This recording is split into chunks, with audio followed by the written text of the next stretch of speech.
नमस्कार, बहुत स्वागत है आपका। मैं हूं आपके साथ सुमित शर्मा। मध्य प्रदेश के लिए कांग्रेस ने अपनी पहली लिस्ट जारी कर दी है, जिसमें 144 उम्मीदवार हैं। 96 विधायकों में से 69 को फिर से मौका दिया गया है। कमलनाथ छिंदवाड़ा से ही चुनाव लड़ेंगे। कांतिलाल भूरिया की जगह उनके बेटे विक्रांत भूरिया को टिकट दिया गया।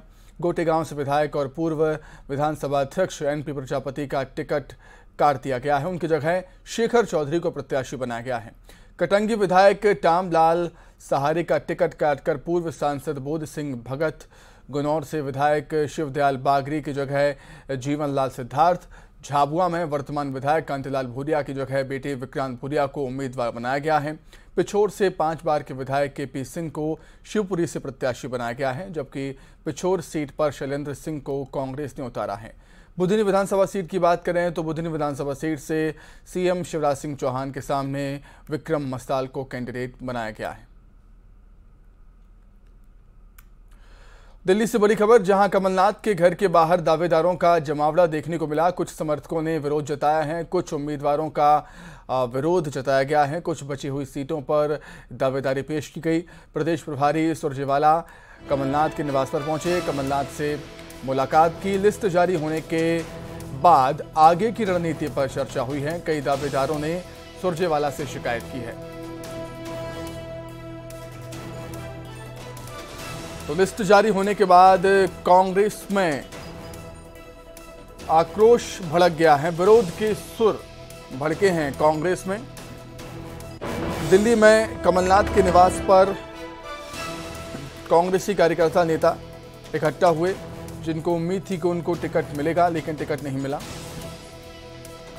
सुरजेवाला से शिकायत की है कई दावेदारों ने।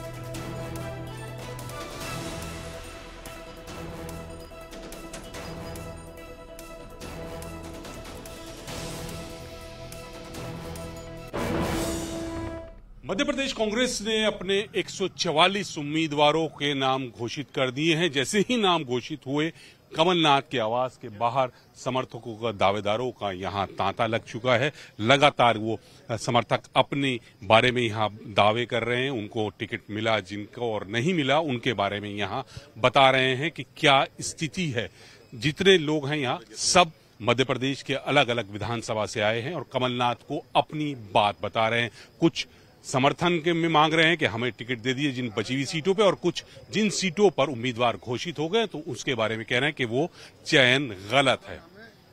अब क्या फैसला लेते हैं कमलनाथ, वो देखने वाली बात होगी। हालांकि ये जो विरोध के स्वर उठ रहे हैं, इसी को देखते हुए यहां अब से कुछ देर पहले राज्य के प्रभारी रणदीप सिंह सुरजेवाला भी आए, कमलनाथ से मुलाकात की और चर्चा करने के बाद चले गए। लेकिन जो यहाँ पे दावेदार हैं और समर्थक हैं, उनका डेरा यहाँ कमलनाथ के घर के सामने जमा हुआ है। कैमरामैन गौतम के साथ नई दिल्ली से अशरफ काजमी, न्यूज़ 18। भोपाल से खबर है, जहां लिस्ट जारी होते ही कांग्रेस में सियासी बवाल देखने को मिला। अजय सिंह यादव ने इस्तीफा दे दिया है कांग्रेस मीडिया उपाध्यक्ष पद से। खरगापुर विधानसभा से वो दावेदारी पेश कर रहे थे। टिकट न मिलने को लेकर नाराजगी जाहिर की उन्होंने। कांग्रेस पर लगाया है पिछड़ा वर्ग के साथ अन्याय का आरोप।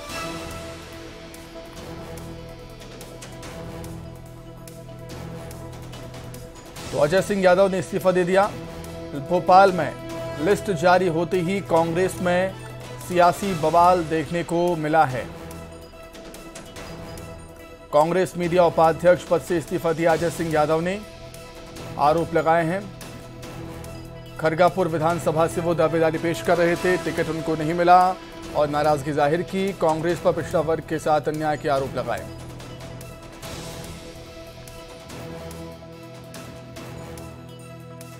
मध्य प्रदेश में कमलनाथ जी के नेतृत्व में यह विश्वास दिलाया गया कि पिछड़े वर्गों को उनका हक एवं अधिकार इस विधानसभा चुनाव में मिलेगा।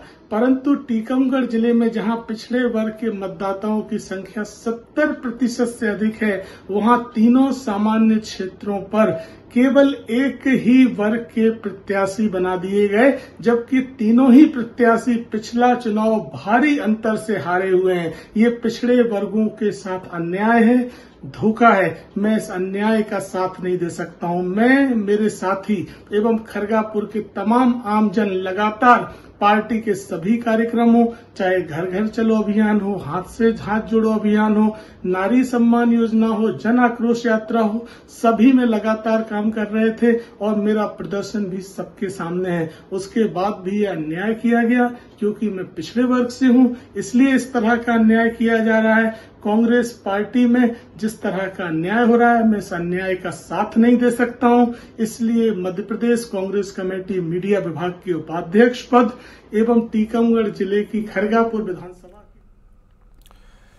जगदलपुर से बड़ी खबर है, जहां जगदलपुर सीट पर प्रत्याशी घोषित नहीं हुआ है। कांग्रेस ने अभी यहां पर अपना प्रत्याशी चुनावी मैदान में नहीं उतारा है। बस्तर की 11 सीटों पर नाम तय कर दिए गए हैं। जगदलपुर सीट पर मंथन अभी भी जारी है पार्टी का। जगदलपुर को चुनौतीपूर्ण सीट मान रही है पार्टी। अभी जगदलपुर सीट पर कांग्रेस में 3 दावेदार हैं, मलकीत सिंह, जतिन जायसवाल, राजीव शर्मा। ये 3 नाम हैं जो दावेदारी पेश कर रहे हैं और अब इन्हीं के नामों पर मंथन चल रहा है। देर शाम तक नाम तय हो सकता है जगदलपुर सीट पर।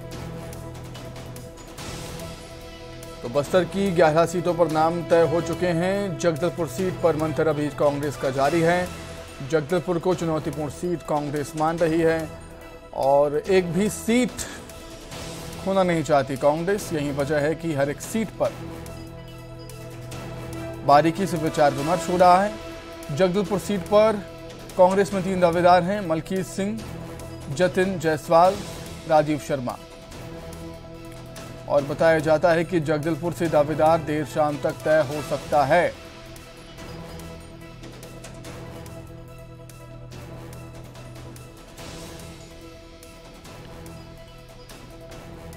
जगदलपुर सीट पर मंथन अभी भी जारी कांग्रेस का। यहां पर कांग्रेस ने अपने प्रत्याशी का ऐलान नहीं किया।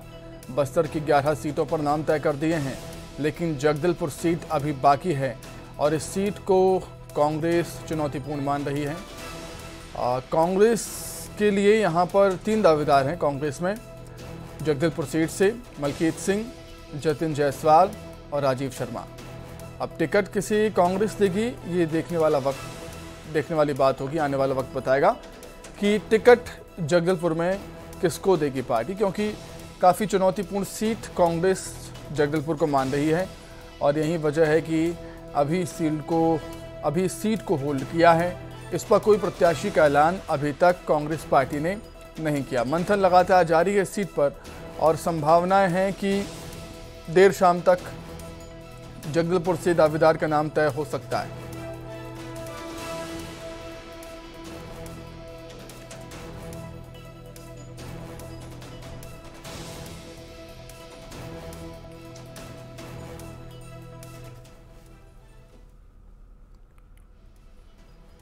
चलिए, अधिक जानकारी के लिए हम सीधे रुख करेंगे। हमारे सहयोगी श्रीनिवास नायडू हमारे साथ जुड़ चुके हैं इस समय। श्रीनिवास, जिस तरीके से हम देख रहे हैं, खबरें हैं कि जगदलपुर को कांग्रेस काफ़ी चुनौतीपूर्ण मान रही है और बस्तर की 11 सीटों पर नाम घोषित कर दिए गए हैं। जगदलपुर सीट बची हुई है।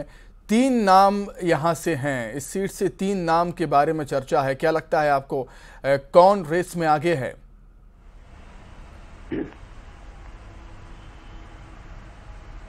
देखिए, कहा जाता है कि जो बस्तर को जीत लिया वो सत्ता तक पहुंच गया। इसलिए बस्तर की सभी 11 सीटों को लेकर कांग्रेस ने आज नाम तय कर दिए। लेकिन सबसे बड़ी बात है कि जो जगदलपुर का जो जिला मुख्यालय है विधानसभा जगदलपुर, उसको लेकर नाम तय नहीं किया गया है। अभी भी लगातार पार्टी कार्यालय में, राजधानी हो या दिल्ली में, मंथन चल रहा है। किसी एक नाम पर चर्चा सामने आ सकती है। बता दें, दावेदारों में मलकीत सिंह गैदू, राजीव शर्मा, पूर्व महापौर जतिन जायसवाल, ये 3 नाम जो है वो खुल के अभी सामने आ रहे हैं। इन 3 नामों में कोई एक नाम शाम तक तय हो जाएगा। रही बात सिटिंग एमएलए का, वो भी दावेदारी में थे लेकिन उनका नाम काट दिया गया। ऐसी खबरें सामने आ रही है। जो 3 नाम है, इसे मलकीत सिंह गैदू प्रमुख रूप से बताया जा रहा है और साथ ही जतिन जायसवाल, ये 2 नाम। इसके अलावा राजू शर्मा जो इंद्रावती प्राधिकरण के उपाध्यक्ष है। ये तीनों नाम को लेकर पार्टी कोई मंथन कर रही है। चूंकि जगदलपुर विधानसभा डेंजर सीट मान रही है पार्टी, इसलिए इस सीट पे जिताऊ उम्मीदवार को रखना चाहती है, कोई रिस्क लेना नहीं चाहती है। भाजपा ने तो पूरे 12 विधानसभा के नाम तय कर दिया, लेकिन कांग्रेस ने आज जो सूची जारी किया उसमें 11 सीटों पर नाम तय किए गए। केवल एक सीट जिला मुख्यालय जगदलपुर विधानसभा का, इस सीट पर अब तक कांग्रेस पार्टी ने नाम तय नहीं किए हैं। 3 नामों पर अभी भी मंथन चल रहा है। जी श्रीनिवास, क्या लगता है कि 3 नामों का पैनल यहां पर मौजूद है, शायद कांग्रेस को इसलिए यहां पर परेशानी हो रही है अपने प्रत्याशी घोषित करने में, या वजह कुछ और देख रहे हैं आप? श्रीनिवास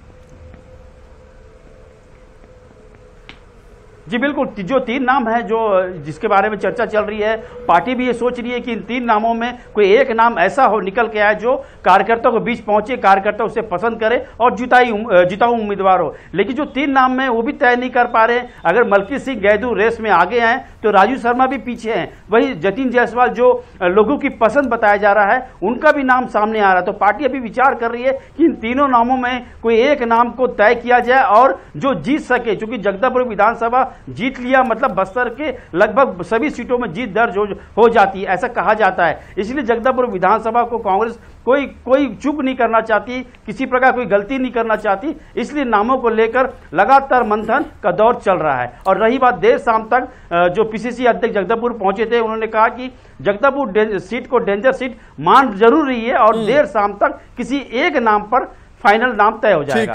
ठीक है श्रीनिवास, बहुत शुक्रिया आपका जुड़ने के लिए, तमाम जानकारी के लिए आपका बहुत धन्यवाद। चलिए आगे बढ़ते हैं। छत्तीसगढ़ में मतदान की तिथि बढ़ाने की मांग है, सीएम निर्वाचन आयोग को पत्र लिखेंगे, मतदान की तिथि आगे बढ़ाने का निवेदन करेंगे, छठ पर्व के मद्देनजर चुनाव आयोग का ध्यान आकर्षित कराएंगे। उत्तर भारतीय परिवारों की अधिकता होने पर संज्ञान लिया गया है इस पर। बड़ी खबर, छत्तीसगढ़ में मतदान की तिथि बढ़ाने की मांग। चलिए अधिक जानकारी के लिए हम बातचीत करेंगे, संवाददाता मिथिलेश जुड़े हुए हैं। मिथिलेश, क्या कुछ और जानकारी आपके पास?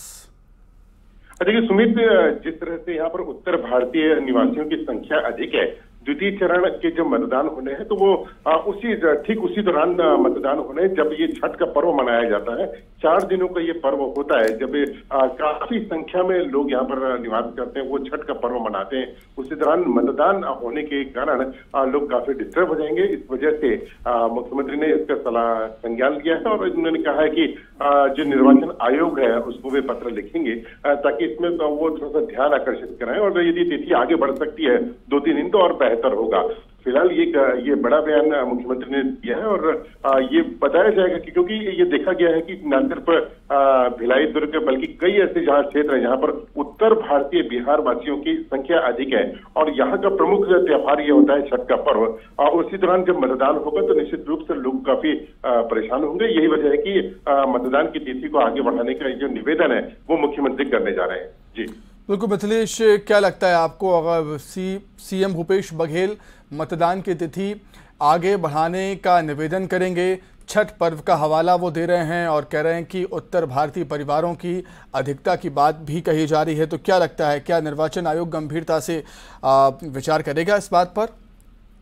निश्चित रूप से यदि उनको कोई वास्तविक रूप में कोई ऐसा बताता है टेक्निकल कारण कि आखिरकार वजह क्या है, जिस तरह से राजस्थान में भी कुछ तिथि को लेकर जो फेरबदल किया गया था, ऐसी उम्मीद की जा रही है कि यहाँ भी हो सकता है। और निश्चित रूप से जो मुख्यमंत्री ने कहा है, उनका जो बयान है वो लोगों की भावनाओं को ही ध्यान में रखते हुए कहा गया है कि यहाँ पर यदि मैं बात करूं तो यदि दुर्ग जिले सहित और भी आसपास के जिले हैं जहां पर द्वितीय चरण के जब मतदान होंगे। मिथिलेश, बहुत धन्यवाद आपका जुड़ने के लिए, तमाम बातचीत के लिए। आगे बढ़ते अंतर्राष्ट्रीय ओलंपिक समिति सत्र का उद्घाटन समारोह मुंबई के जियो वर्ल्ड सेंटर में आयोजित किया गया और इस आयोजन पर प्रधानमंत्री मोदी ने राजनीति, खेल और मनोरंजन जगत के सितारों को संबोधित किया। 141वें आईओसी सत्र में पीएम मोदी ने कहा कि यहां आयोजित किया जा रहा आईओसी सत्र हमारे लिए गर्व की बात है। मैं टीम भारत को उनकी ऐतिहासिक जीत के लिए बधाई देता हूं। पीएम मोदी के ऐसा कहते ही कन्वेंशन सेंटर तालियों से गूंज उठा। उन्होंने आगे कहा कि भारत में आईओसी सत्र 40 साल बाद लौट रहा है। ये 15 से 17 अक्टूबर के बीच आयोजित किया जा रहा है। यही नहीं, 2036 में ओलंपिक के लिए भारत दावा पेश करेगा। इसके लिए मैं कोई कसर नहीं छोड़ूंगा।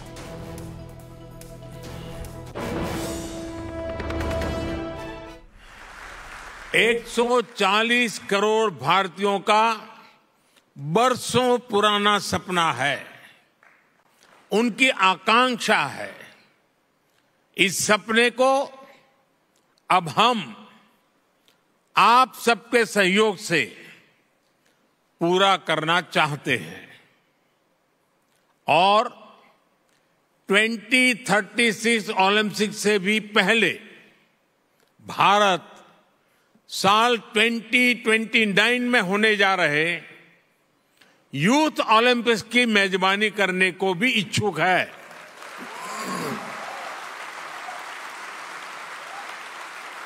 मुझे विश्वास है भारत को आईओसी का निरंतर सहयोग मिलता रहेगा। फ्रेंड, स्पोर्ट सिर्फ मेडल जीतने का नहीं, बल्कि दिलों को जीतने का माध्यम है। इस मौके पर अंतर्राष्ट्रीय ओलंपिक समिति के सदस्य नीता अंबानी ने कहा कि 40 सालों के बाद भारत में और पहली बार मुंबई में इस ऐतिहासिक आईओसी सत्र की मेजबानी करना हमारे लिए अत्यंत सम्मान की बात है। उन्होंने कहा कि प्रधानमंत्री, हम बेहद खुशी से भरे हुए हैं कि आप हमारे साथ शामिल हुए हैं। आप दुनिया के सबसे बड़े लोकतंत्र के नेता हैं, नए भारत के वास्तुकार हैं। खेलों के लिए आपके समर्थन ने भारत में इस सत्र को वास्तविक बना दिया है। We are filled with immense joy and gratitude that you have joined us today. You are the leader of the world's largest democracy, architect of New India. Your support to sport has made this session in India a reality.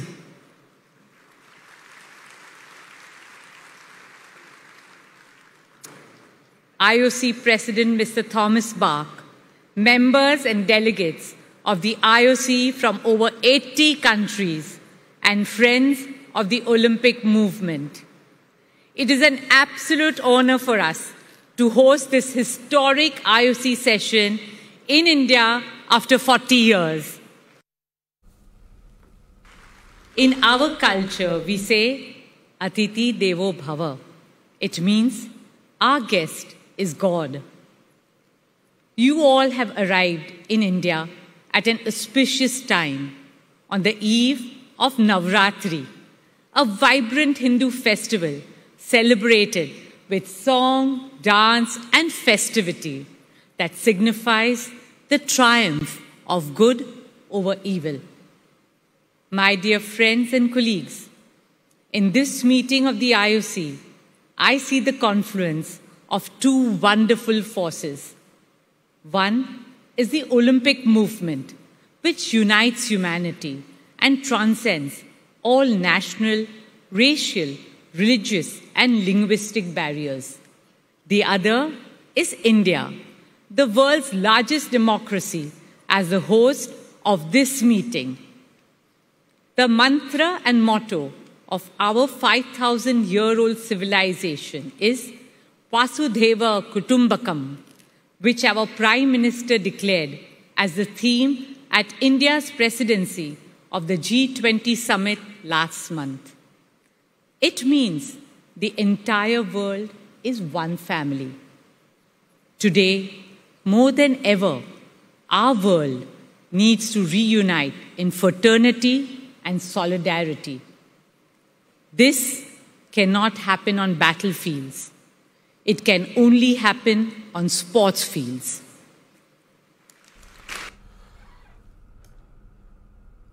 बड़ी खबर, Delhi NCR में भूकंप के तेज झटके महसूस किए गए हैं। नोएडा, गाजियाबाद, ग्रेटर नोएडा में भूकंप के तेज झटके महसूस किए गए। एक बार फिर से दिल्ली एनसीआर की धरती कांपी है। भूकंप के झटकों से तेज झटके महसूस किए हैं लोगों ने। यहाँ पर घरों से लोग बाहर निकल आए। दिल्ली में तेज भूकंप के झटके महसूस किए गए। नोएडा, गाजियाबाद, ग्रेटर नोएडा में तेज झटके महसूस किए हैं लोगों ने और लोग डर की वजह से अपने घरों से बाहर भी निकल आए थे। एक बार फिर से दिल्ली एनसीआर की धरती कांपी भूकंप के तेज झटकों से। नोएडा, गाजियाबाद, ग्रेटर नोएडा में झटके महसूस हुए हैं और लोग अपने घरों से बाहर निकल आए। तो तेज झटकों से राजधानी दिल्ली एक बार फिर कांपी है। दिल्ली एनसीआर में भूकंप के तेज झटके महसूस किए लोगों ने। नोएडा, गाजियाबाद, ग्रेटर नोएडा में भी भूकंप के झटके लोगों ने महसूस किए और लोग अपने घरों से बाहर भी आ गए थे। जैसे ही लोगों ने महसूस किया भूकंप को, भूकंप के झटकों को, लोग अपने घरों से बाहर निकल आए। तो एक बार फिर से दिल्ली एनसीआर की धरती कांपी भूकंप के तेज झटकों से। ग्रेटर नोएडा और गाजियाबाद, इन जगहों पर भूकंप के झटके महसूस किए लोगों ने। और जैसे ही लोगों ने भूकंप महसूस किया, भूकंप के झटके महसूस किए, अपने घरों से लोग बाहर आ गए, डर की वजह से, दहशत की वजह से। एक बार फिर से दिल्ली एनसीआर की धरती भूकंप से कांप उठी। तो इसी के साथ ही फिलहाल इस बुलेटिन में इतना ही। खबरें लगातार जारी हैं। नमस्कार।